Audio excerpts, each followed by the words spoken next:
Bismillahirrahmanirrahim. Assalamualaikum warahmatullahi wabarakatuh. Asyhadu an la ilaha illallah wahdahu la syarikalah wa asyhadu anna Muhammadan abduhu wa rasuluh la nabiyya ba'dah.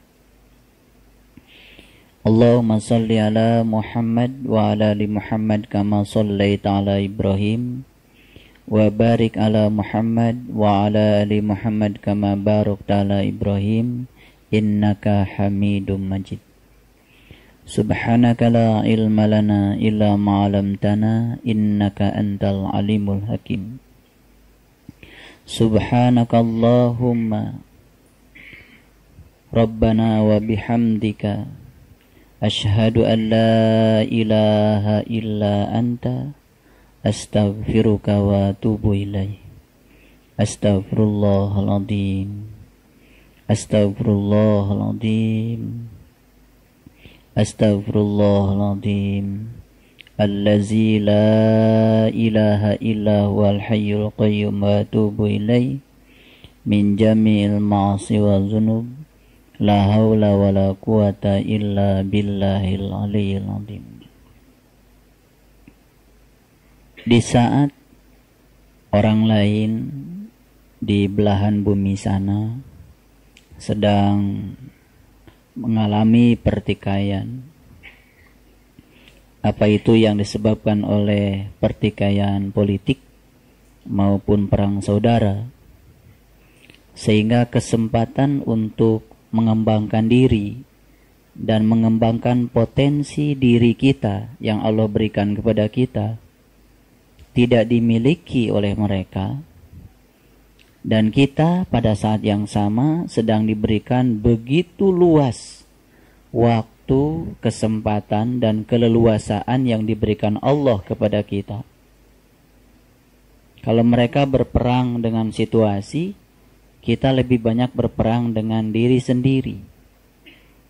Kalau mereka berperang itu dengan kekerasan dari luar dirinya, barangkali perang kita cuma mengalahkan rasa malas, rasa bosan, dan hambatan-hambatan lain yang datang pada kita yang diakibatkan oleh diri kita sendiri. Oleh karenanya, mari kita sadari dengan sepenuh hati kita betapa Allah telah memberikan begitu keleluasaan kepada kita untuk mengembangkan diri kita, mengembangkan seluruh potensi yang Allah berikan kepada kita, sehingga hidup kita menjadi jauh lebih bernilai. Malam kita bisa tidur nyenyak, kita pun bisa bangun jam berapapun kita mau. Siang kita juga begitu banyak waktu yang Allah berikan kepada kita, mengembangkan diri kita dalam rangka meningkatkan kualitas keimanan dan ketakwaan kita, dalam rangka meningkatkan kualitas rohaniah kita. Dan kenikmatan yang luar biasa besar ini, kalau kita sadari, sungguh amat luar biasa kasih sayang Allah kepada kita. Dan hari ini kita pun telah dipilih untuk berada di sini, untuk mendengarkan kasih sayangnya yang diberikan kepada kita, baik yang sudah, yang sedang, maupun yang akan datang. Dan mudah-mudahan kita selalu sadar, sesadar-sadarnya, bahwa tidak ada jasa kita, semua adalah karena Allah begitu sayang kepada kita. Oleh karenanya, mari kita sama-sama merundukkan kepala kita untuk berterima kasih yang setulus hati kita kepada Allah Subhanahu wa Ta'ala dengan membaca hamdalah. Alhamdulillahirabbil alamin. Salawat dan salam mari kita sanjungkan kepada junjungan kita Nabiullah yang agung, Nabi besar Muhammad Rasulullah sallallahu alaihi wasallam, seraya kita bersalawat kepada Allahumma salli ala Sayyidina Muhammad wa ala ali Sayyidina Muhammad. Mari dengan sepenuh hati kita awali majelis ilmu ini bersama-sama memohon ridho dan berkah Allah dengan setulus hati kita, bukan sekedar basa-basi di mulut kita, tapi dari dalam jiwa kita bacakan basmalah. Bismillahirrahmanirrahim. Semoga Allah meridhoi dan memberkahi majelis ilmu ini. Kehadiran saya di sini mudah-mudahan juga menjadi berkah. Kehadiran semua di sini juga menjadi berkah. Dan mudah-mudahan Allah membukakan pintu pemahaman kita untuk semakin memahami seluruh aspek kehidupan yang sering dijustifikasi oleh benar dan salah, enak tidak enak oleh pikiran kita. Karena sesungguhnya semua yang terjadi kun fayakun dan terjadilah. Dan dibalik semua kejadian yang enak, yang tidak enak menurut pikiran kita, disitulah sesungguhnya letak kekuatan Allah dan kasih sayangnya yang harus kita mengerti. Ayahanda, ibunda dan sahabat-sahabat yang insya Allah dirahmati dan dicintai Allah. Pada kesempatan yang lalu saya sudah menjelaskan Quran surat Ibrahim sampai ayat yang ke-7. Dan insya Allah malam ini kita akan meneruskan perjalanan kita untuk menapaki perjalanan memaknai kedalaman lautan maknanya Al-Quran. Dan mudah-mudahan kita mendapatkan mutiara malam ini. Tapi sebelumnya izinkan saya untuk mengulang sedikit sebagai sebuah penegasan pada Quran surat Ibrahim ayat yang ke-6. A'udzubillahi minasyaitonirrajim. Bismillahirrahmanirrahim. Wa iz qala Musa liqaumihi. Dan berkatalah Musa kepada kaumnya. Mohon dipahami, Musa itu jangan dipahami sebagai sosok manusia di masa lalu saja. Supaya ayat ini menjadi kontekstual dan memiliki nilai di masa kini. Musa ini jangan dibayangkan sebagai sebuah sosok di masa lalu. Tapi Musa ini adalah siapa saja yang menjadi wakil Allah untuk menyampaikan kasih Allah di masa manapun, itulah sesungguhnya Musa. Judul surat yang kita bahas, judulnya surat Ibrahim. Tapi kok ceritanya di dalamnya tentang Musa? Harus dipahami. Jadi Musa harus diekstrapolasi lebih luas lagi. Begitu di ayat ini kita membaca kata Fir'aun. Izkuru ni'matallahi alaikum id anja'akum min ali Fir'aun. Begitu mendengar kata Fir'aun, membaca kata Fir'aun, kita jangan menyempitkan pikiran kita untuk memikirkan Fir'aun sebagai sosok manusia di masa lalu yang ada dalam sejarah. Tapi mari kita lihat ya Fir'aun dalam konteks kekinian. Karena sesungguhnya kalau menurut pemahaman saya, kenapa Fir'aun itu diabadikan jasmaniahnya, diawetkan? Itu kan artinya bukan suatu kebetulan bahwa Allah mengizinkan yang seperti itu karena di kemudian hari termasuk hari ini sebetulnya Fir'aun itu tetap akan ada. Saya tidak akan berbicara Fir'aun sebagai sosok manusia di masa lalu, tapi saya akan berbicara Fir'aun sebagai sifat manusia di masa kini. Mungkin Fir'aun yang dalam sejarah dibatasi oleh waktu dan telah tidak ada di hadapan kita. Tetapi sesungguhnya bisa jadi Fir'aun itu malah bisa jadi adalah diri kita sendiri. Kalau kita melihat Quran surat Ibrahim, di sini dikatakan Fir'aun itu adalah kerjaannya suka menyembelih anak laki-laki dan membiarkan hidup-hidup anak perempuan. Itu sifat utama Fir'aun. Menyembelih anak laki-laki itu artinya suka menghalang-halangi peningkatan kualitas rohani. Menyembelih anak perempuan pasti otomatis setiap orang menghalang-halangi rohaniahnya untuk maju, pasti dia mengizinkan aspek jasmaniahnya untuk berkembang. Setiap dia itu bergerak ke arah kanan, itu pasti menjauhi kiri. Setiap dia bergerak ke arah kiri, pasti menjauhi kanan. Sudah otomatis. Ini bukan sesuatu yang bersifat terpisah, tapi sesuatu yang bersifat simultan. Mungkin tak terasa sesungguhnya kita pun barangkali ya sering mengizinkan malas ya bekerja pada diri kita. Sering mengizinkan ya alasan-alasan yang tidak masuk akal diizinkan sebagai pembenaran kepada kita, sekedar menenteramkan ya perilaku kita yang sesungguhnya berlawanan dengan hati nurani kita. Mungkin itu sering terjadi pada diri kita, akibat kita tidak bisa mengendalikan diri kita. Ketika kita bisa menaklukkan orang lain, kita sebetulnya sudah hebat. Tapi ketika kita bisa menaklukkan diri kita sendiri, sebetulnya kita menjadi jauh lebih hebat. Bahkan bisa jadi super hebat, karena situlah kekuatan kita. Oleh karenanya, mari kita lihat secara faktual, secara kontekstual, dalam kehidupan yang sekarang. Di seluruh dunia sekarang sedang mengalami gejolak. Menurut saya, semua gejolak itu diakibatkan oleh dominannya sifat-sifat Fir'aun pada diri-diri setiap manusia. Jadi kalau Fir'aun ini saya letakkan di sebuah garis bilangan di sebelah kiri, kemudian Musa diletakkan di sebelah kanan, barangkali sekarang ini manusia sedang condong ke sebelah kiri. Setiap condong ke kiri, pasti akan ada gejolak. Dan gejolak ini bisa jadi mungkin ya terjadi secara serempak, secara resonan di seluruh belahan bumi. Mungkin juga terjadi di tempat kita. Makanya mudah-mudahan kita ya dalam hal ini bisa memerankan diri kita sebagai Musa masa kini yang condong ke sebelah kanan.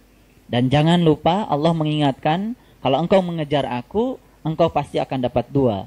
Dapat aku dan dunia. Bergerak ke sebelah kanan bukan berarti meninggalkan kiri.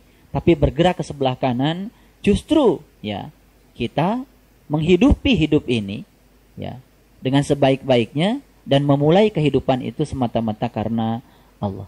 Saya pernah mengatakan ya di tempat ini bahwa kita ini menafkahi diri kita dengan apa yang kita dapat. Tapi kita menghidupi diri kita dengan apa yang kita berikan pada orang lain. Ketika kita sudah sukses, ya memenuhi semua kebutuhan kita, sandang kita, pangan kita, papan kita, jangan lupa, tidak usah berlebihan untuk memenuhi kebutuhan sandang, pangan, dan papan, karena kelebihan yang Allah titipkan kepada kita bukan untuk diri kita, bukan untuk menghidupi kita. Karena ketika kita baru bisa menafkahi diri kita dengan apa yang kita dapat, sesungguhnya kita baru memikirkan diri sendiri. Tapi ketika kita mulai memberi kepada orang lain, disitulah kita mulai hidup. Oleh karenanya, marilah kita menjadi manusia yang hidup dan benar-benar hidup. Menjadi manusia yang ada dan benar-benar ada, bukan manusia yang ada tapi tidak ada. Jadi gejolak-gejolak, kegelapan-kegelapan, pertumpahan darah, kebencian, kemarahan, penyesalan, dan semua sifat-sifat buruk yang dimunculkan pada diri manusia, itu sebuah tontonan tentang betapa dunia ini telah mengalami sebuah kegelapan. Yang kita saksikan sekarang ini adalah terjadi suatu proses hijrah yang luar biasa dari satu kegelapan kepada kegelapan yang lain. Kita bisa melihat ya keseharian kita. Kegelapan itu ternyata sekarang telah meliputi semuanya. Ada teman saya yang sehari-harinya melakukan penelitian di laboratorium astrofisika. Katanya ada hal yang menakjubkan karena banyak meteor-meteor yang berukuran besar sekarang ini mendekati bumi. Bahkan ada meteor yang berukuran diameternya 7 km. Itu adalah batu. Dan kalau meteor ini menabrak bumi, misalkan saja menabrak laut, maka secara fisika, kalau dihitung getarannya, itu akan menimbulkan tsunami dengan ketinggian 100 meter. Dan menurut penelitian, meteor-meteor itu sekarang semakin mendekat ke bumi. Karena secara physically ya, teleskop membuktikan dari hitungan bahwa ukuran mereka ternyata jauh lebih nyata dan kelihatan. Dan sangat mudah untuk melihatnya. Gejala apa ini? Saya yakin semua pergerakan alam fisik itu semua mencerminkan pergerakan di alam yang non-fisik. Semua kerusakan di muka bumi ini mencerminkan kerusakan di dalam bumi itu sendiri. Kerusakan yang bersifat fisik mencerminkan kerusakan jiwa. Dan kita sekarang menyaksikan kegelapan itu sudah meliputi semuanya. Mohon maaf barangkali kita bisa melihat tontonan di negara kita. Kebencian, kemarahan itu sudah merupakan suatu tontonan harian. Jadi kalau di Jakarta sehari tidak ada demo, Jakarta ini menjadi aneh. Dan sekarang menjadi tidak aneh kalau setiap hari ada demo. Sebab disitulah kita bisa menyaksikan betapa orang begitu mudah untuk marah, begitu mudah membenci orang, dan tidak punya kesempatan untuk mencintai orang lain karena dihabiskan seluruh waktunya hanya untuk menghukumi orang lain. Dia merasa dirinya paling benar dan orang lain itu semuanya salah. Dan itu secara sistematik ya dipertontonkan kepada kita, juga kepada anak-anak kita. Jadi sebetulnya yang harus disadari adalah, yang saya tangisi adalah satu hal. Karena sesungguhnya kita tuh setiap hari mungkin saja kita hijrah, tapi hijrah bukan dari kegelapan kepada terang, tapi kita hijrah dari satu kegelapan kepada kegelapan yang lain. Ini mengerikan ya. Kenapa kita hijrahnya tidak keluar kepada terang benderang? Karena kuncinya cuma satu. Barangkali diri kita lebih didominasi oleh sifat-sifat Fir'aun ketimbang didominasi oleh sifat-sifat Musa. Sedikit sekali ya. Barangkali ya ajakan-ajakan untuk memakrifati Allah. Padahal di Quran jelas, wal takum minkum ummatun yad'una ilal khair wa ya'muruna bil ma'ruf wa yanhauna 'anil munkar. Harus ada sekelompok orang, harus ada kecil atau besar, harus ada wal takum minkum ummatun yad'una ilal khair, yang mengundang, yad'u, yang mengajak ilal khair, kepada kebajikan. Apa itu kebajikan? Ya'muruna bil ma'ruf, ya, mengajak manusia untuk memakrifati dirinya agar dia bisa memakrifati Tuhannya. Melewati apa saja? Banyak jalan untuk memakrifati Allah. Untuk apa? Wa yanhauna 'anil munkar, dan kita pun harus mencegah orang-orang yang sudah bisa menampakkan diri, kaki spiritualnya di dunia ruhaniah yang sesungguhnya, agar mereka tidak kembali ke belakang. Dan kelompok umat ini yang mengajak ke arah ini sudah sangat-sangat langka. Sudah sulit kita mencarinya. Tapi kalau mengajak, orang yang mengajak kita ke arah Fir'aun, mudah. Yang mengajak kita ke arah Musa, itu merupakan sesuatu yang langka. Jadi kalau hari ini kita terpanggil untuk menggeserkan diri kita dari kiri ke kanan, itu sesungguhnya karena Allah telah menarik kita. Kasih sayangnya begitu luar biasa untuk kita, karena kita telah dipilih olehnya untuk dikehendaki mendekatinya. Oleh karena itu, tidak ada hal yang harus kita ungkapkan kecuali rasa syukur. Dulu kita pernah punya pengalaman belajar berenang. Kita tidak akan pernah merasakan sensasi air ke dalam tubuh kita ketika kita berontak dalam air.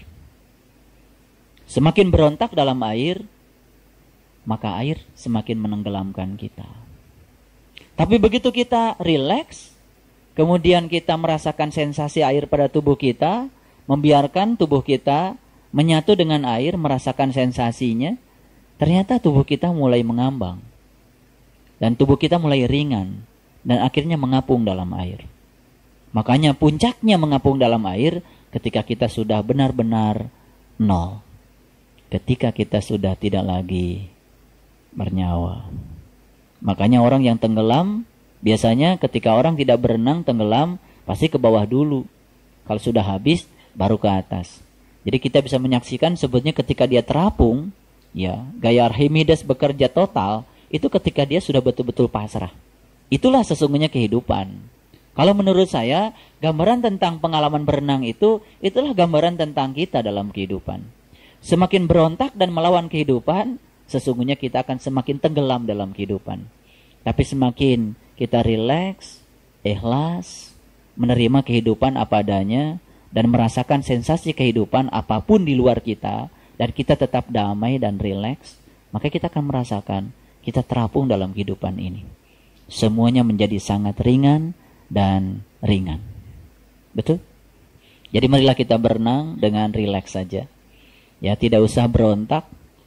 Karena ketika berontak, sebenarnya kita sedang berpindah dari satu kegelapan kepada kegelapan yang lain. Biasanya kalau kita berontak, apa yang terjadi? Kita marah.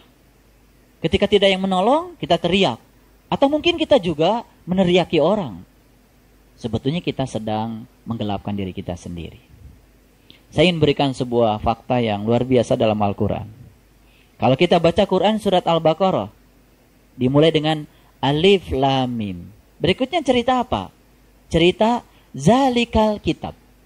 Kalau masuk pada Quran surat Ali Imran, Alif Lam Mim. Berikutnya apa? Allahu la ilaha illa huwal hayyul qayyum. Cerita Allah. Kalau kita buka ayat yang berikutnya, tengoklah Quran surat Ar-Ra'd yang baru kita bahas.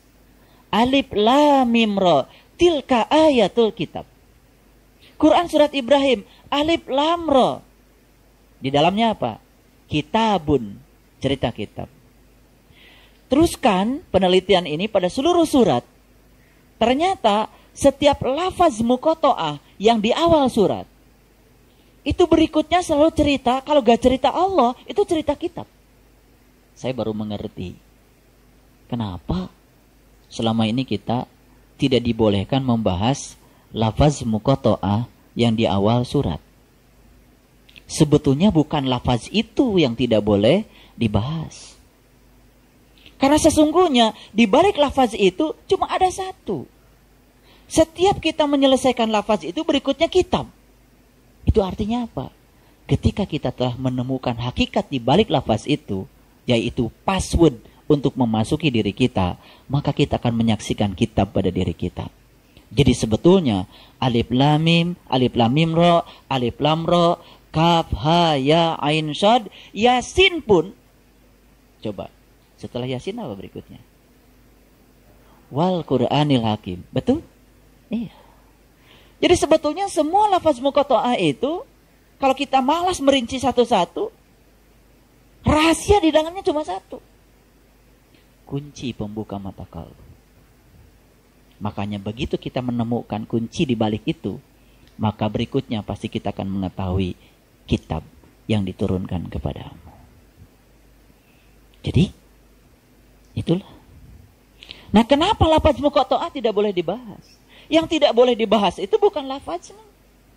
Yang tidak boleh dibahas itu adalah apa yang sudah kita dapat, tidak perlu dibahas lagi. Tidak perlu diobrolkan lagi. Begitu dapat kunci itu dari guru, itu milik kita. Setelah menjadi milik kita, Nabi mengatakan, barang siapa yang mengamalkan apa yang dia tahu, maka Allah akan mengajarkan apa yang belum dia tahu. Jadi kalau kita ingin banyak ilmu, gak usah cari kesana kesini. Kunci itu cukup untuk membuka rahasia semua ilmu. Amalkan itu dan terus amalkan. Mengamalkan yang kita tahu, Allah akan mengajarkan apa yang kita belum tahu. Jadi kaya kan kita. Kalau tidak boleh dibahas lagi, berikutnya tinggal apa? Jalani agar kita bisa menemukan kitab. Makanya tugas di Quran itu kan cuma satu. Di Quran surat Al-Isra, nanti kita akan masuk ke situ. Allah menugaskan cuma satu. Iqra kitabaka kafa binafsika al-yawma 'alaika hasiba. Bacalah kitabmu. Cukuplah itu sebagai juru hisabmu. Cukuplah itu sebagai muhasabahmu. Muhasabah yang sesungguhnya terjadi ketika kita membaca kitab. Simpel sekali. Belajar agama itu simpel sekali. Semakin dalam, saya diberitahu rahasia Al-Quran oleh Allah. Ternyata semakin simpel agama itu. Semakin sederhana. Ternyata di balik kesederhanaan itulah adanya kebijaksanaan dan kearifan. Ketika telah membuat sesuatu yang sulit menjadi amat sederhana, itulah sesungguhnya puncaknya ilmu. Jadi kalau masih berbelit-belit cerita sesuatu, itu namanya belum ngerti. Saya ngerti Pak, cuman susah ngomongnya. Itu belum ngerti. Lah bagaimana? Ya, sesuatu yang sudah dimengerti itu harusnya mudah dikomunikasikan pada orang lain. Kalau belum bisa dikomunikasikan, itu namanya tacan ngartos. Ya, jadi sekarang saya ingin berikan sebuah contoh sederhana. Mari kita lihat Mesir. Mesir itu tempat hidupnya Fir'aun. Jadi kehidupan Fir'aun dan Nabi Musa itu awalnya secara fisik dalam sejarah itu adalah Mesir. Jadi kalau menurut saya gejolak di Mesir ini bisa merupakan sebuah tanda besar dari Allah bahwa pertikaian darah di masa lalu terjadi di masa kini karena kita telah mengabadikan sifat-sifat Fir'aun. Dan Fir'aun ini sudah tidak tinggal di Mesir saja. Sudah beredar ke seluruh penjuru dunia. Dan kegelapan akan mewarnai seluruh penjuru dunia. Jadi ini kemungkinan akan menjadi sebuah bola salju. Karena akan terjadi resonansi yang luar biasa. Karena manusia tidak suka lagi berada dalam situasi yang tidak nyaman. Karena manusia punya hak asasi untuk nyaman. Jadi hak asasi itu seperti ini. Orang lain punya hak untuk menyakiti kita. Tapi kita punya hak untuk tidak merasa tersakiti. Setuju? Nah itu yang bagus. Itu hak asasi yang benar yang kayak gitu. Nah hak asasi selama ini itu salah kaprah. Ketika orang lain punya hak menyakiti kita, kita juga punya hak menyakiti orang lain. Nah sama gilanya. Gak usah belajar Quran surat Ar-Ra'd. Capek-capek. Ya kan? Iya puncaknya Ar-Ra'd itu kan melawan kejahatan dengan kebaikan. Orang lain punya hak menyakiti kita. Kita punya hak untuk tidak merasa tersakiti. Lalu kita punya hak untuk menyayangi orang-orang yang menyakiti kita. Simple. Damai enggak kalau begitu semuanya? Damai. Nah sebetulnya ketidakdamaian itu karena apa? Karena kita ego. Nah egonya dibimbing oleh Fir'aun. Itu barangkali ya Allah yang mengizinkan Fir'aun diawetkan itu tubuhnya. Karena memang Fir'aun ini memang abadi. Di setiap zaman pasti akan ada. Oke, saya cuma mengulang saja supaya kita, oh iya ya, Qurannya ketika dipahami untuk diri saya, kok terasa ya pragmatisnya. Tapi ketika Quran ini dibaca, begitu dengar Fir'aun, oh itu dulu. Kan di sini dikatakan, ya, ingatlah nikmat Allah atasmu ketika dia menyelamatkan kamu dari Fir'aun dan pengikutnya. Gitu. Jadi oleh karena itu, maka ya, mari kita fokus pada diri kita ketika kita membaca Al-Quran. Supaya kita mendapatkan pencerahan terus-menerus dari Al-Quran. Baik, kita masuk ayat yang ke-8. Dan Musa berkata, jika kamu dan orang-orang yang ada di muka bumi semuanya mengingkari nikmat Allah, maka sesungguhnya Allah Maha Kaya lagi Maha Terpuji. Ini Musa berkata tuh kepada siapa?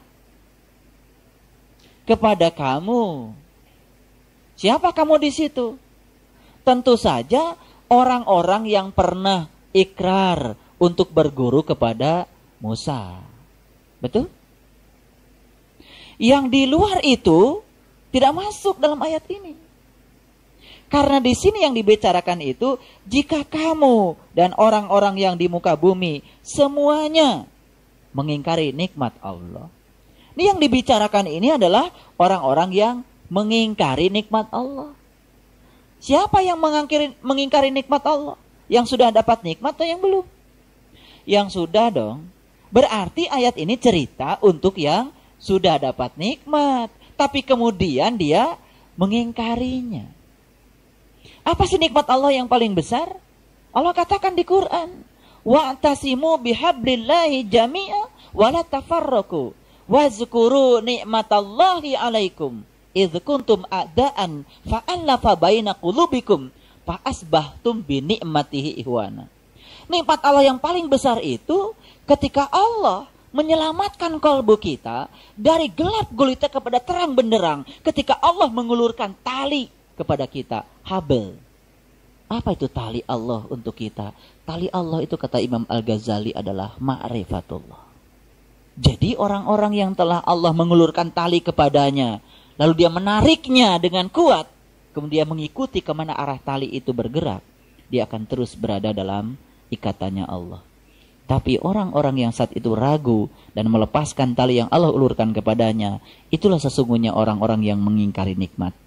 Proses pengingkaran itu sebetulnya sederhana, karena dia membiarkan anak perempuannya hidup-hidup, tetapi dia menyembelih anak laki-lakinya. Artinya apa? Dia cenderung ke kiri, tapi tidak cenderung ke kanan. Makanya godaannya orang yang sudah belajar kerohanian itu pasti dari urusan dunia. Makanya ujiannya pun pasti akan dihantam terus urusan dunianya, sampai suatu saat dia menjadi imun dengan urusan-urusan dunia. Dan itu telah terjadi pada semua orang. Ya, dari zaman para nabi, zaman para sunan, para wali, ya termasuk juga mungkin kita rasakan sampai hari ini. Bagaimana Allah bisa ya menaikkan kita ke tangga-tangga kerohanian kalau kita tidak menuruni tangga-tangga keegoan. Dan ego itu kan berasal dari intelek. Intelek itu kan berasal dari kecenderungan kita ke wilayah kiri. Kan itu sesungguhnya. Jadi kan semakin hari semakin memahami. Ya Quran itu ternyata mungkin ayatnya lain. Suratnya lain. Kok ceritanya sama? Ya kan? Ceritanya sama. Jadi intinya adalah bagaimana kita bisa ya menarik diri kita dari kegelapan kepada cahaya yang terang benderang. Baik, kita teruskan. Ayat yang ke-9. Mari kita lihat.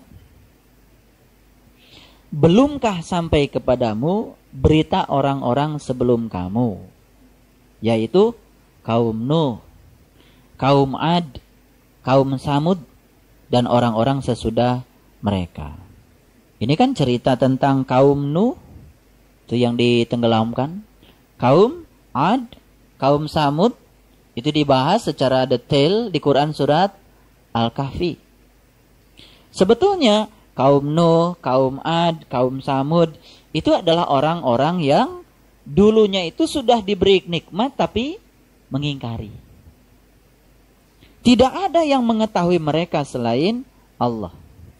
Telah datang rasul-rasul kepada mereka, membawa bukti-bukti yang nyata, lalu mereka menutupkan tangannya ke mulutnya, ya, dan berkata, ya, sesungguhnya kami mengingkari apa yang kamu disuruh menyampaikannya kepada kami, dan sesungguhnya kami benar-benar dalam keraguan-raguan yang menggelisahkan terhadap apa yang kamu ajak kami kepadanya. Jadi kalau ada orang yang belum ikutan, ragu, wajar nggak? Wajar. Perlu marah nggak kita? Kalau mereka mencaci maki kita, wajar? Lah wajar, namanya juga tidak tahu. Jadi kalau kita sakit hati dicaci maki oleh orang yang tidak tahu, yang salah itu yang sakit hati. Gak lulus itu belajar ilmunya. Lah orang tidak tahu dipaksa untuk tahu, sebari tidak diberitahu. Jadi jangan kecil hati kalau kita dibilang itu sebelah ini sama orang yang tidak tahu. Jadi kalau disesatkan sama orang sesat, ya tenang aja. Justru yang jadi persoalan Quran itu, mohon maaf ya, Quran tidak membahas mereka yang di luar. Tapi Quran itu membahas mereka-mereka yang telah ikrar di hadapan guru, ikrar kepada Allah. Setelah itu dia mengingkari, itu yang berulang-ulang diceritakan dalam Al-Quran. Itu yang diulang-ulang. Jadi di sini ya, ayat yang ke-9 itu cerita apa? Ini cerita ya, orang-orang yang telah mengikuti Rasul, sudah mendapatkan ilmu dari Rasul, kemudian dia itu berada dalam keraguan-raguan yang luar biasa, dan itu wajar juga, karena itu awal. Tapi ketika dia membiarkan dirinya dalam keraguan-raguan terlalu lama, Sebetulnya yang salah itu bukan rasulnya. Yang salah adalah dia membiarkan dirinya dalam keraguan-raguan yang terlalu lama. Jadi oleh karena itu maka kegiatan yang seperti inilah sebetulnya yang bisa membebaskan diri kita dari keraguan-raguan pada tingkat awal. Pada tingkat lanjut, Allah sendiri yang akan membebaskan keraguan-raguan kita lewat pengalaman spiritual kita. Jadi tidak ada jaminan orang bisa bebas dari keraguan dengan pengajian seperti ini. Pengajian ini tidak bisa menolong, cuma membantu untuk menolong, membebaskan keraguan-raguan. Membantu saja. Maka peran pengajian ini walaupun cuma sekedar membantu, tapi insya Allah akan memiliki kontribusi yang cukup besar. Baik, kita teruskan, ya. Dan sesungguhnya kami benar-benar dalam keraguan yang menggelisahkan terhadap apa yang kamu ajak kami kepadanya. Betul nggak kita pernah mengalami seperti ini? Ya, awal-awal ketika kita diajak ke sini luar biasa kan? Terjadi suatu perubahan paradigma yang luar biasa. Maka disitulah perlu ada yang menenteramkan.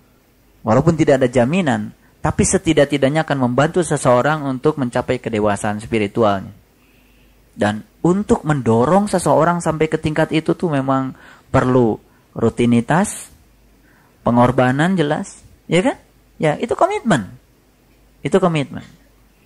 Ya, oleh karena itu maka kita pun harus terus berkomitmen. Ya, agar kita sampai pada tujuan dari pengajian ini. Baik, kita teruskan ayat yang ke-10. Berkata rasul-rasul mereka, apakah ada keraguan-raguan terhadap Allah, pencipta langit dan bumi? Ya. Ada keraguan-raguan itu? Pasti ada ya, pada tingkat permulaan. Jadi sebenarnya perlu proses yang panjang dan kesabaran untuk membebaskan kita dari keraguan-raguan itu. Jadi boro-boro yang awal, yang sudah lama juga ternyata masih juga diselimuti oleh keraguan-raguan itu. Jadi sebenarnya penyakit yang paling utama belajar ma'rifatullah itu adalah keraguan-raguan. Baik, kita teruskan. Dia menyeru kamu untuk memberi ampunan ya kepadamu dari dosa-dosamu dan menangguhkan siksaanmu sampai masa yang ditentukan. Mereka berkata, kamu tidak lain hanyalah manusia seperti kami juga. Kamu menghendaki untuk menghalang-halangi kami dari apa yang selalu disembah nenek moyang kami. Karena itu datanglah kepada kami bukti yang nyata. Jadi oleh karena itu ya, perjuangan para ulama kalau tidak didasari oleh bukti yang nyata kepada umat, ini tidak akan pernah tuntas.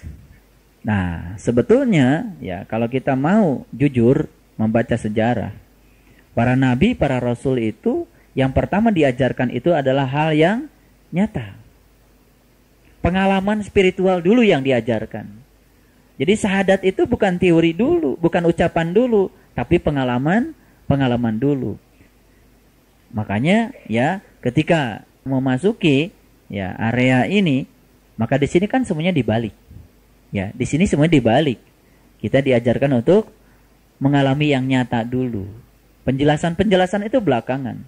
Bahkan tanpa penjelasan pun, kalau sudah mengalami yang nyata, kita akan kuat mengimani sesuatu yang Allah berikan kepada kita.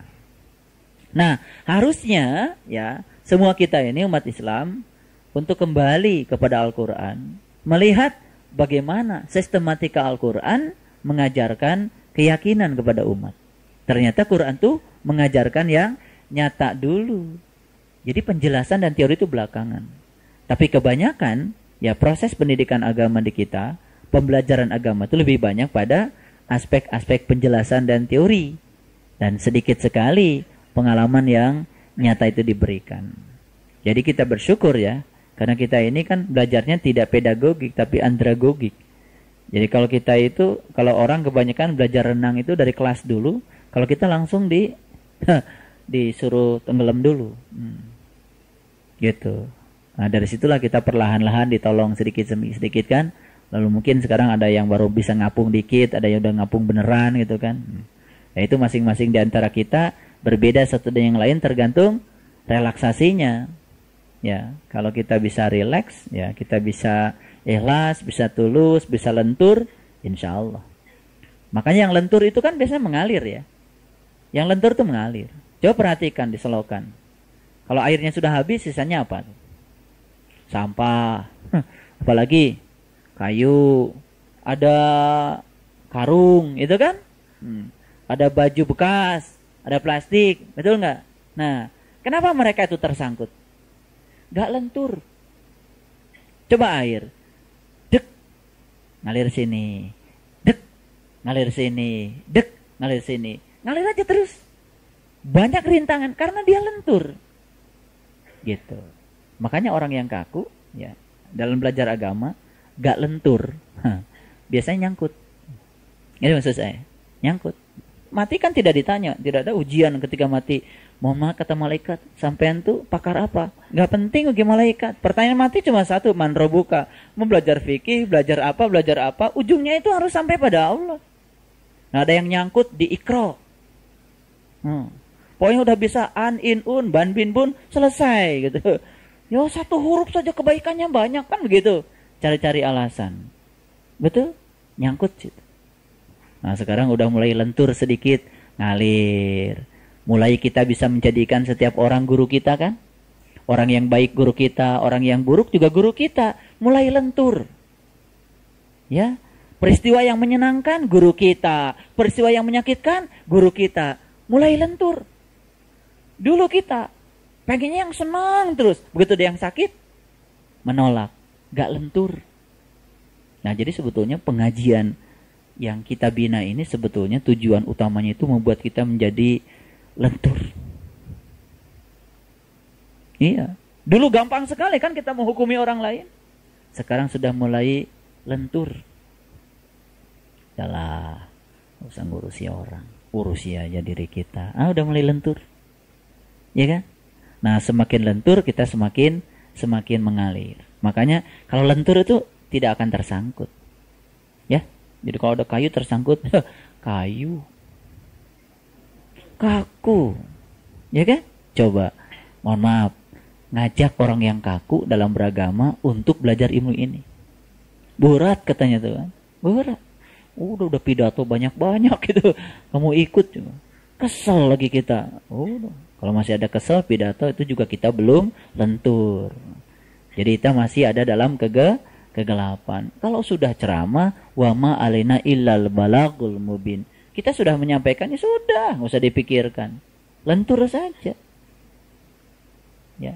Jadi itu urusan sendiri-sendiri, ya. Nah, makanya kita harus lenturkan diri kita. Nah, ciri orang yang sudah lentur itu ditandai dengan kebijaksanaannya, kearifannya. Tuh nggak? Coba berhadapan dengan yang tidak bijaksana. Berat. Betul nggak? Mau ngomong gitu salah, nggak ngomong salah, gitu kan? Nah itu. Tapi kalau kita berhadapan dengan orang yang lentur, yang bijak, penuh dengan kearifan, kita mulai udah bisa terbuka bicara tanpa beban. Betul? Iya. Makanya kita kan kalau punya sahabat, kaku sekali. Susah kan mau bicara? Karena komunikasi itu tidak pernah jalan kalau kita tidak lentur. Nah, jadi sebetulnya ini soal lentur ini penting. Karena ternyata air itu karena lentur menjadi kuat. Jadi jangan dikira kekuatan gedung ini terletak pada besi. Tidak. Besi itu kaku. Bukan terletak pada kayu, bukan terletak pada semen, bukan terletak pada batu, bukan pada pasir. Semua keras dan kaku. Dan semua yang keras-keras itu disatukan oleh yang lentur yang bernama air. Lentur itu kuat. Jadi kalau yang lentur itu coba bola. Tendang sana, tendang sini. Ya, tetap aja. Coba batu ditendang. Gak lentur, iya kan? Nah, gitu. Kalau mau nendang yang gak lentur tuh sakit. Nah, tugas kita itu adalah menjadikan kita bernilai bagi orang lain. Orang lain itu merasakan pencerahan dari kita tapi tak tersentuh, tidak merasa dipojokkan. Nah, itu syaratnya harus lentur dulu. Jadi makanya kita pun dulu kalau diajak secara tidak bijaksana kan nolak. Betul nggak? Nah, inilah pentingnya. Maka saya ingin memberikan 10 tips supaya kita menjadi orang-orang yang lentur? Satu, kita harus belajar mengosongkan gelas kita. Dari apa sih? Dari segala kepentingan-kepentingan pribadi kita.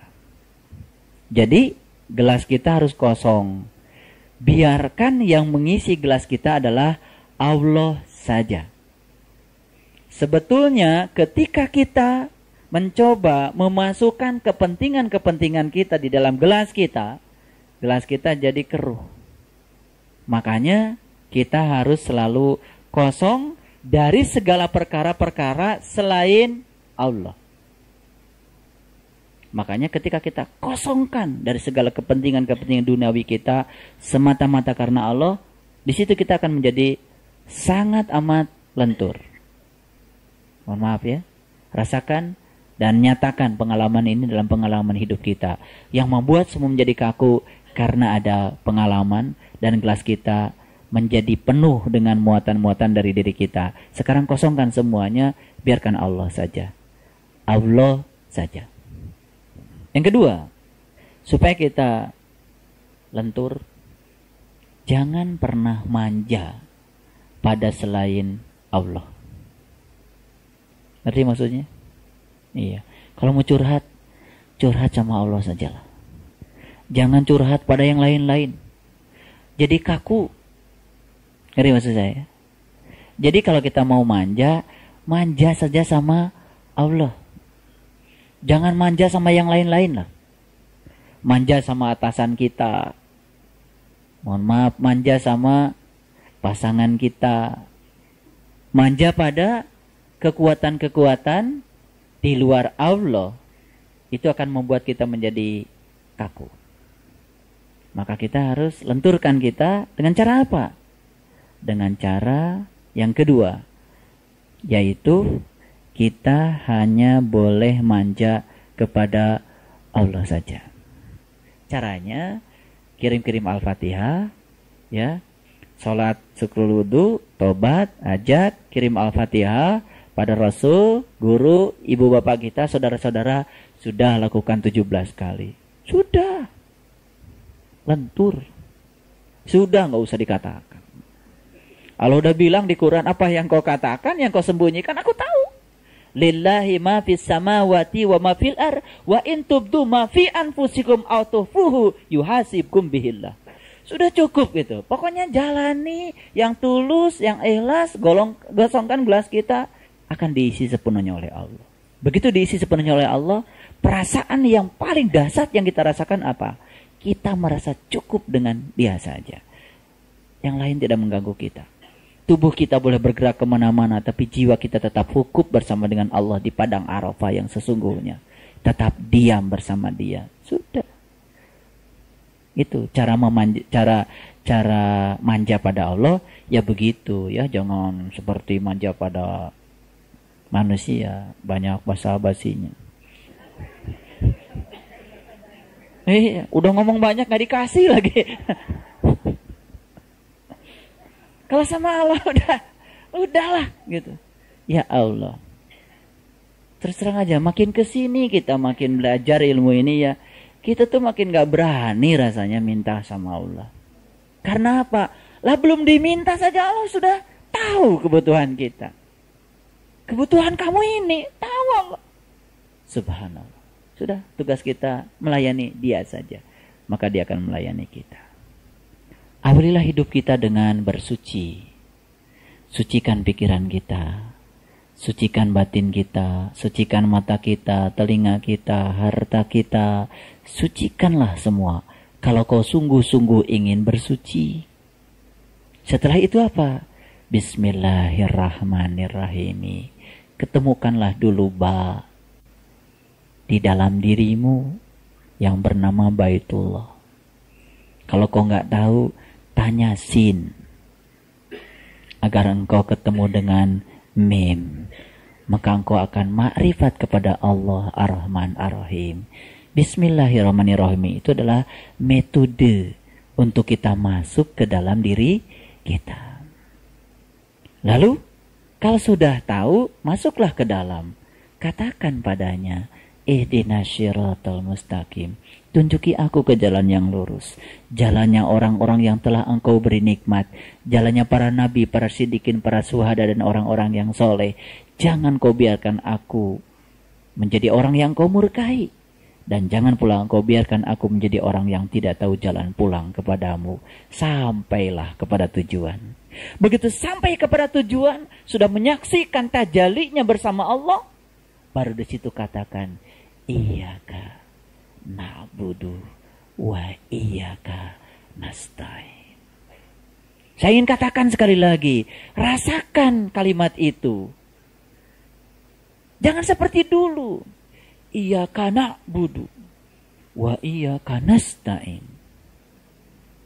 Iyyaka na'budu wa iyyaka nasta'in. Bersyukur kita mendapatkan cara baca yang benar dari seorang yang ummi. Saya sudah ngaji dari dulu. Begitu dengar Pak Kadarto bilang begitu, saya cuma menangis dan sami'na wa ata'na. Sangat masuk akal. Di situ kita merasakan getaran yang sangat luar biasa. Begitu kita sampai, lalu kita katakan, iyyaka na'budu wa iyyaka nasta'in. Hanya kepadamu aku menyembah. Hanya kepadamu aku minta tolong. Aku enggak mau curhat pada siapapun kecuali padamu. Aku tidak mau mengeluh pada siapapun kecuali padamu. Karena engkau tanpa aku mengeluh pun telah hadir padaku dan memenuhi segala kebutuhanku.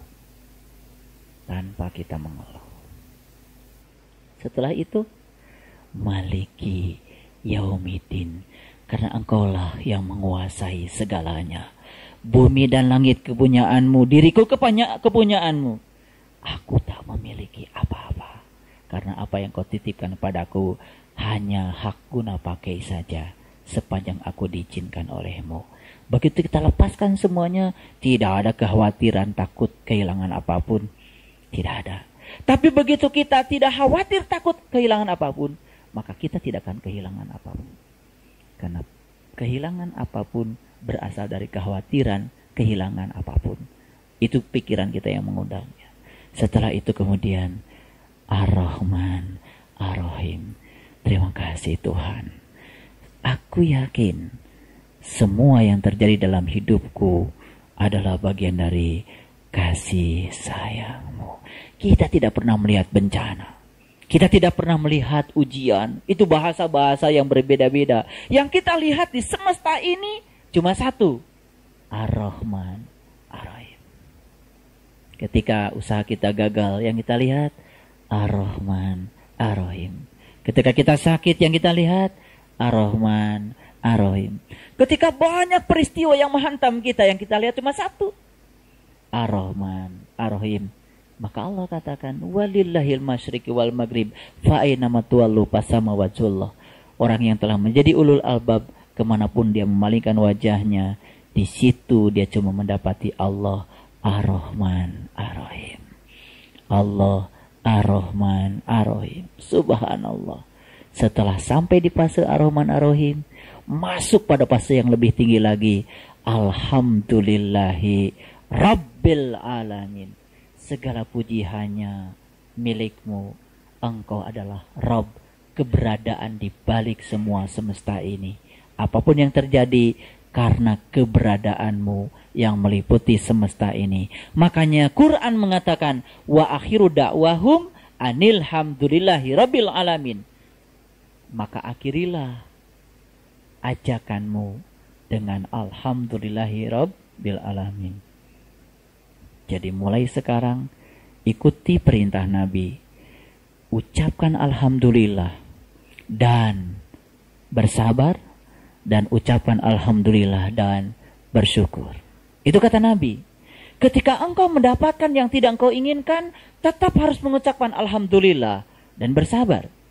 Dan ketika engkau mendapatkan yang tidak engkau inginkan, tetap ucapkan alhamdulillah dan bersyukur. Jadi ketika kita sakit, alhamdulillah. Ketika kita sehat, alhamdulillah. Semuanya alhamdulillah. Kalau sudah alhamdulillah, yakin ketika tidak diterima di sini pasti ada yang lain. Itu alhamdulillah itu akhirnya alhamdulillah itu awalnya cuma ucapan, akhirnya ucapan itu akan tenggelam dengan sendirinya. Yang ada adalah tindakan dan perbuatan dari alhamdulillah itu sendiri. Itu puncaknya doa. Oke, keluar dari sini, saya ingin semua kita tetap mengucapkan alhamdulillah. Alhamdulillah ya Allah, saya sakit perut.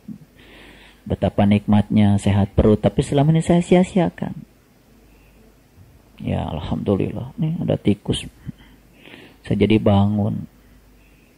Ini mungkin cara Engkau untuk membangunkan aku. Terima kasih ya Allah. Jadi mulai sekarang, dalam situasi apapun, alhamdulillah. Pak, bukannya kalau ada musibah, innalillah. Memang semuanya dari Allah, kembali kepada Allah. Jadi bagi kita, alhamdulillah, innalillah, sama saja. Karena kata-kata itu kan hilang semuanya. Yang ada adalah wajah Allah. Paham? Nah, jadi wajah Allah di mana-mana. Kalau sudah begitu, mulailah kita bisa merasakan hidup ini sebagai sesuatu yang indah. Yang ketiga, upayakan pikiran kita selalu positif. Mungkin bosan dengerin saya ngomong seperti ini. Saya paling juga cuma bilang, alhamdulillah kalau bosan. Bosan saja dengerin saya ngomong, kelakuan masih negatif. Apalagi kalau tidak bosan. Jadi alhamdulillah juga. Kan kadang-kadang kita suka dibalik-balik kan pikirannya. Ngapain lu sholat? Sholat aja kelakuan kayak gitu. Harusnya kalau pikirannya positif, sholat saja kelakuannya kayak gitu. Gimana gak sholat? Jadi positif saja. Ya, semua dibikin positif saja. Karena kita menjadi lentur. Begitu kita negatif, berat kita. Beban kita jadi amat sangat berat. Jadi sebetulnya beratnya diri kita, beratnya pikiran kita, karena kita kaku, nggak lentur. Coba rasakan dengan yang 3 saja. Sudah terasa lentur? Ya, keluar dari sini tambah lentur. Ntar, lenturnya ntar dibanting-banting ke sana kemari. Lentur banget ntar. Ya, pokoknya upayakan selalu berpikir positif. Racun-racun yang kemudian membuat kita menjadi pikiran negatif, buru-buru diusir. Makanya saya kasih yang istimewa juga. Biar pulang dari sini udah lentur semua. Ya.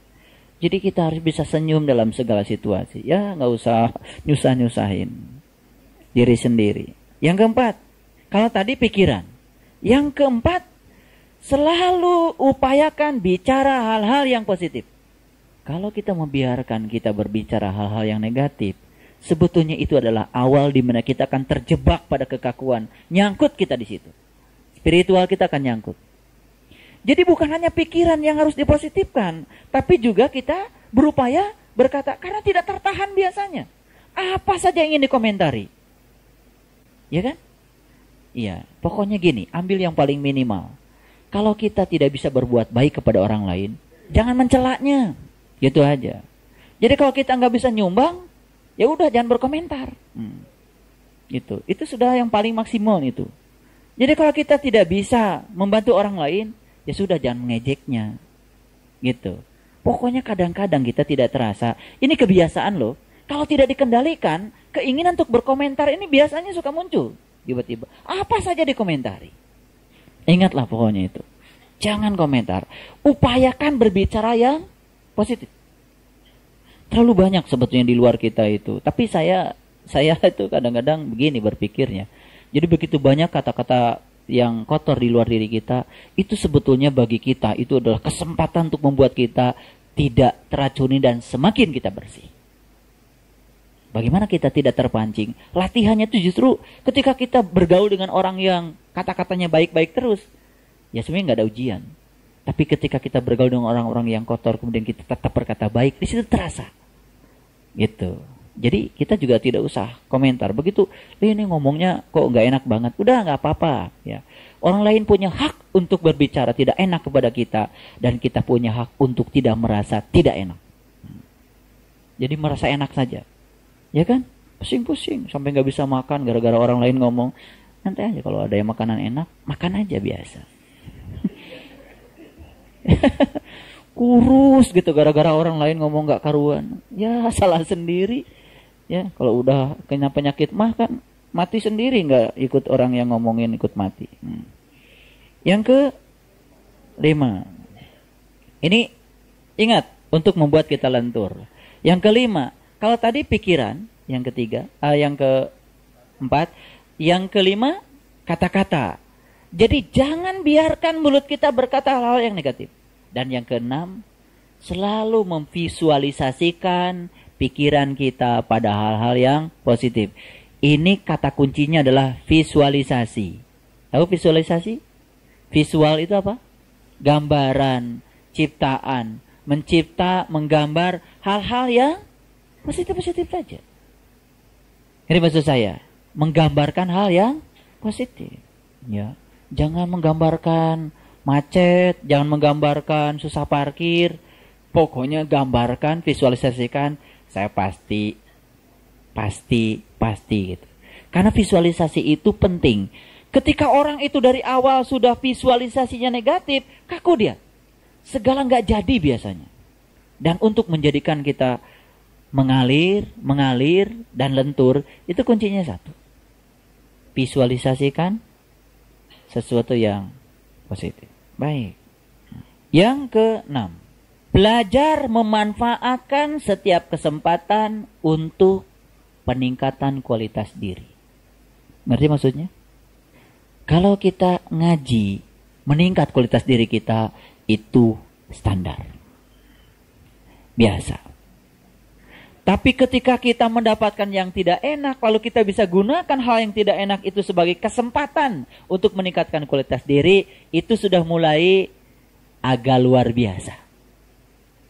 Tambah tidak enak situasinya, tapi kita tetap damai dan bisa memanfaatkan situasi untuk pengembangan diri, pengembangan kualitas diri, itu baru luar biasa.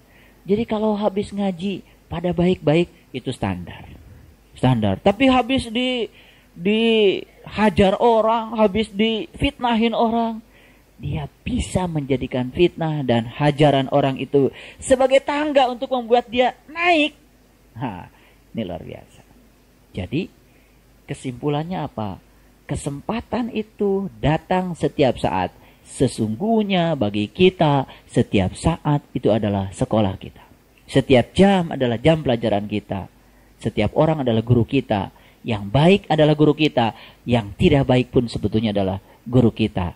Sekarang mari kita gunakan setiap momen, setiap kesempatan. Itu adalah kesempatan untuk kita menjadi lebih baik. Jadi sebetulnya kuncinya adalah siapa yang bisa memanfaatkan kesempatan itu, dia akan menjadi lebih baik. Yang tidak bisa memanfaatkan kesempatan, dia akan termasuk orang-orang yang merugi. Wal asri innal insana lafi khusr. Demi waktu, sesungguhnya manusia itu rugi. Siapa yang rugi itu? Dia tidak bisa memanfaatkan setiap kesempatan untuk peningkatan kualitas diri. Baik. Kesempatan itu begitu sangat luar biasa. Yang ketujuh, fokus pada segala hal yang bersifat peningkatan kualitas rohani. Kalau tadi itu memanfaatkan kesempatan, tidak cukup karena kita harus fokus. Nah ini kadang-kadang sebetulnya kita itu sering tidak merasakan apa-apa ketika kita itu kehilangan fokus. Dan fokus pada apa yang kita kerjakan untuk peningkatan kualitas rohania kita, itu akan menyebabkan proses percepatan pelenturan kita juga akan mudah tercapai. Yang ke-8. Ya. Berusahalah untuk menjadi yang terkuat. Berusahalah untuk menjadi yang terkuat. Maksudnya apa? Jangan cengeng. Ya. Jangan cengeng. Biasanya cengeng itu ketika kita sering membanding-bandingkan diri kita dengan orang lain. Padahal kita tuh memang sudah diberi porsi sendiri oleh Allah. Cuman kita tidak yakin kalau apa yang sedang kita jalani itu adalah porsi kita. Karena kita tidak pernah sukses menjadi diri kita. Coba kita perhatikan. Anjing menjadi sangat luar biasa ketika dia memerankan diri sebagai anjing. Kucing menjadi sangat luar biasa ketika dia memerankan diri sebagai kucing. Nah, jadi kucing aja yang baik. Burung menjadi luar biasa ketika dia memerankan diri sebagai burung. Sendok menjadi luar biasa ketika dia memerankan diri sebagai sendok. Gitu. Manusia juga akan menjadi luar biasa ketika dia memerankan diri sebagai manusia. Nah, sekarang ini menjadi tidak luar biasa. Kenapa? Karena banyak manusia yang mencuri peran-peran lain yang dititipkan kepada yang lain. Peran anjing diambil, peran kucing diambil, peran harimau diambil. Itu. Nah, makanya ingat buku saya. Menjadi manusia itu tujuannya apa? Supaya kita memerankan diri sebagai manusia. Kemuliaan manusia terletak pada ketika dia memerankan diri sebagai manusia. Matahari akan menjadi mulia ketika dia memerankan diri sebagai matahari. Itulah tasbihnya matahari kepada Allah. Bulan menjadi bulan ketika dia memerankan diri sebagai bulan. Itulah tasbihnya bulan kepada Allah. Jadi semua bertasbih begitu luar biasa kepada Allah. Rumput memerankan diri sebagai rumput. Padi memerankan diri sebagai padi. Jagung memerankan diri sebagai jagung. Semua menjadi mulia. Masa kita kalah lebih mulia daripada mereka yang memerankan dirinya sesuai dengan perannya. Sekarang ini manusia banyak yang tidak memerankan diri sebagai manusia. Arti maksud saya? Ya, kita sering berperan sebagai singa, ngaku. Ya, oh monyet, oh luar biasa, luar biasa. Monyet suka nyuri pisang, suka cari kutu. Oh iya, cari kutu, penting juga itu, cari kutu.